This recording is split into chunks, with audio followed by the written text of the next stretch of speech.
About going back to the arising of subjective consciousness, if you reject materialism on the basis that it can't explain where consciousness arises out of matter, would you also reject the Vedic tradition for not being able to explain where subjective consciousness arises out of, like, basic consciousness? So the Vedic approach is made up of different traditions, so I'm not, there's not just like one point of view, but some views which include Advaita Vedanta would struggle with that question, i.e. how does the singular subjective experience arise from this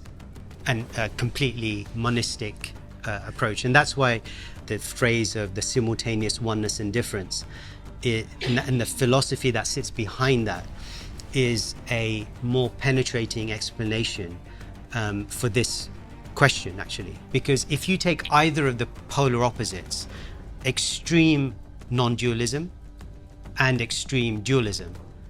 you're going to run into those types of philosophical kind of quandaries.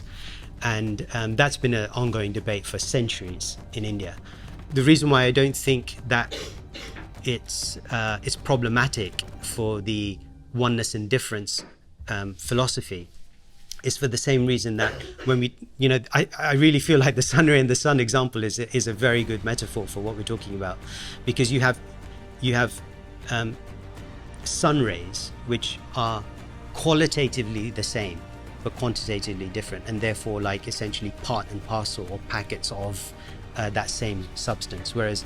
you're right, if you're talking about there is no difference, and actually the sun ray is the sun, if that's what you're saying, then you're then in a very different philosophical situation, which I think is hard to overcome.